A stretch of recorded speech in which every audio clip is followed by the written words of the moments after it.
Depuis des années, je pratique l'origami. C'est une passion que m'avait fait découvrir mon épouse. Ça ressemble un peu à de la magie ou à une compétence artistique très poussée, spectaculairement simpliste et poétique vue de l'extérieur.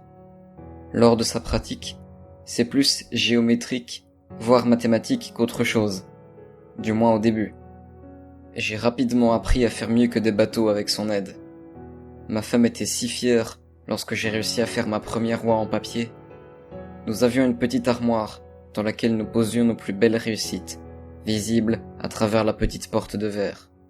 Ma plus belle réalisation était sans doute le petit dragon que j'avais fait.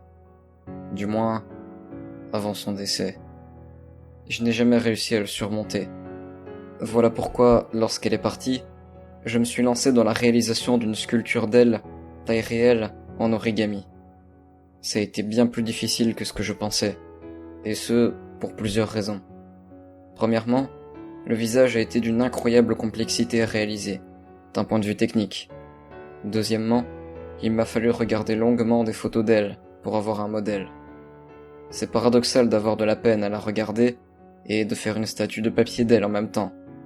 Je ne m'attends pas à ce que ce geste, cet hommage, soit compris par qui que ce soit. J'ai dû m'y prendre à de nombreuses reprises pour arriver à faire chaque partie que j'ai péniblement assemblée. La silhouette blanche trônait dans notre chambre, à côté de notre lit, et me regardait dormir. Aussi fou que cela puisse paraître, ça m'aidait à me sentir moins seul. Les commérages sur ce que j'ai fait ont commencé à se propager par cette vieille détestable qui m'a espionné par ma fenêtre. De quel droit se moquait-elle et psychiatrisait-elle mon cas, comme si je n'étais qu'un pauvre fou à enfermer? J'ai déjà eu assez de mal à faire tenir la sculpture de papier en place. Je n'avais pas grand-chose pour la protéger de la poussière, des coups de vent ou de l'humidité. Mes fenêtres étaient fermées en quasi-permanence, et quand je les ouvrais, je fermais toujours la porte de notre chambre. Je la dépoussiérais tout doucement, chaque jour, pour la garder propre. Quelquefois la nuit, j'avais l'impression d'entendre sa voix, me murmurer ce qu'elle me disait autrefois, avant de dormir. Elle faisait si réelle. Ça me rassurait d'avoir un semblant de présence, à ressemblance humaine près de moi. Mais cette faible lueur de vie a je ne sais comment pris mouvement. Oui, elle a changé de place. J'ignore si j'ai encore toute ma tête, mais je l'ai vue dans notre salon, assise à la table, comme si elle voulait manger avec moi.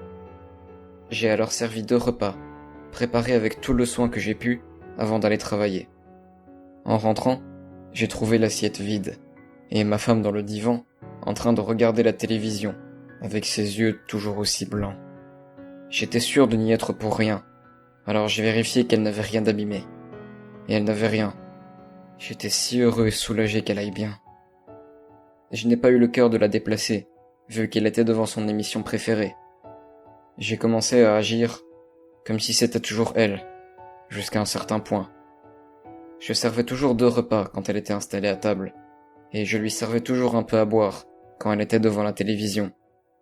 Je lui parlais, comme si c'était toujours bien elle, pour faire une transition plus douce vers l'acceptation de son départ. Pourquoi n'ai-je pas réagi quand elle bougeait seule? Je me fichais bien que ce soit l'opération du Saint-Esprit, ou de ma propre folie. J'écartais cette question autant que possible. Tout ce qui comptait, c'était que je me sentais mieux, et qu'elle ne soit pas abîmée. Je me fichais éperdument du reste. Un matin, je l'ai trouvée à côté de moi, dans notre lit, dormant dans la même position absurdement drôle dans laquelle je la trouvais dans son vivant le matin. Je me suis surpris à sortir tout doucement de notre lit pour ne pas la réveiller. En y repensant, il était parfaitement impossible que le papier n'ait pas été écrasé par la couverture et qu'aucun de mes mouvements ne l'ait plié. Le soir, quand je suis rentré, elle portait la robe qu'elle mettait lorsqu'elle voulait danser. Alors, sans vraiment réfléchir, j'ai précautionneusement pris sa main et je l'ai faite tourner. 2 minutes, ou peut-être 3 heures, je n'avais aucune idée de combien de temps ça avait duré, mais j'étais épuisé à la fin de cette valse.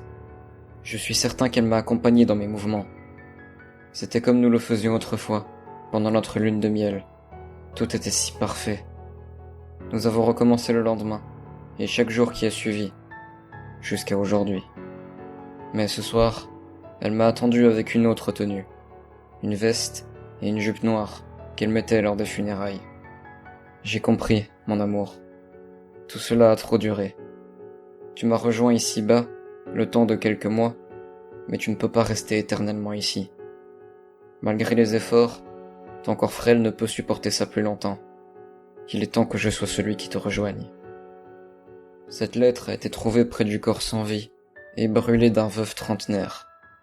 Il était entouré de cendres et de vêtements brûlés. La thèse du suicide par immolation est privilégiée. De plus, nous avons des raisons de penser qu'il est responsable du meurtre de la dame âgée qui habitait en face de chez lui.